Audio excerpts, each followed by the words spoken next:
Hi, David F. Sandberg here. I hope you're planning to submit a short to the My Annabelle Creation contest. I wanted to make some videos just talking about making short films.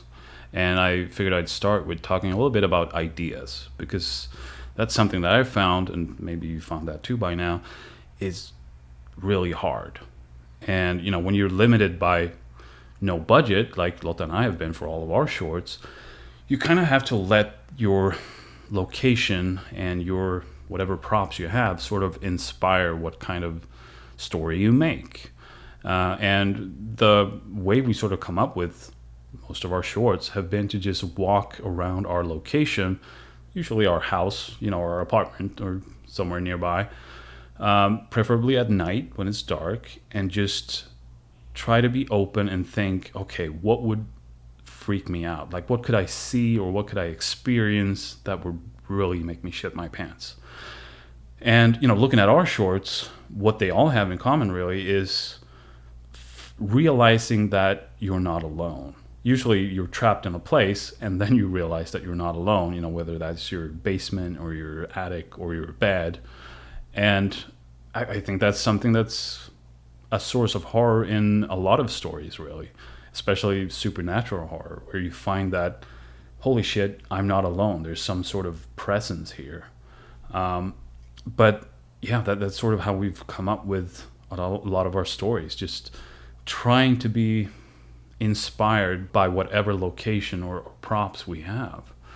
Another thing that I find really important is unexpectedness. I think that's a word, right? Like subverting expectations. Because, you can have even bad movies be pretty entertaining if they have a lot of unexpected things in them, Like, how there are movies that are so bad they're good? They're usually entertaining because they surprise you, You have characters behaving really weirdly, or you have scenes where you just go, wait, what? What the hell? And, compare that to, regular bad movies where you can have, great production values or even great actors. But if you're sitting there going, okay, well, he's going to turn out to be the bad guy. Yeah, he's the bad guy. This guy's going to die now. Yeah, there he goes. And it just gets boring because you've seen it before and you know where everything is heading. So that's something we've tried to do in our shorts, to be a little unexpected. Like in Pictured, you think that the creepy lady is going to be in front of Lotta, but instead we actually have Lotta turn into the creepy lady. Or in Attic Panic, you think we're about to see something creepy underneath that sheet, but instead it's actually the sheet itself that's the creepy thing.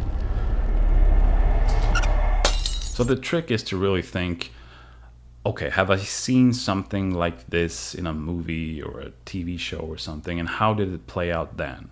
How can I tweak that so it's not just the same thing again? Like, what is the audience expecting, and how can I subvert that? And that's not easy. It's really hard, but it's worth having a second look at everything and think, okay, how can we make sure that it's not just what's expected? It's about misdirection, really. And misdirection is something you can use in every part of your film, even on the smaller scale. Like in Coffer, we made sure to have Lotta actually look straight down into that coffer before she gets grabbed, just to sort of misdirect the audience into thinking that, well, there couldn't be something popping up out of there because she was just looking straight down, and she would have reacted if she saw something. But then, no. Now, having the audience knowing where you're going is not always a bad thing, though, because you can sort of have fun with that. Like in, Lights Out, you know that something's going to happen when she keeps flipping that light switch. But that's why we have a little fun with it. We go on for a little too long. Like, she flips that light switch one too many times.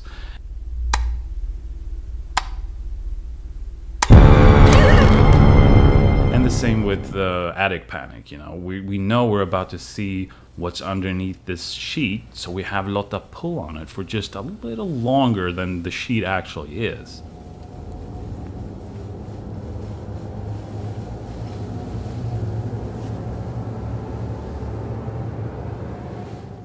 So, if I guess in summation, try to be inspired by your environments. Like, try to see it in a different way.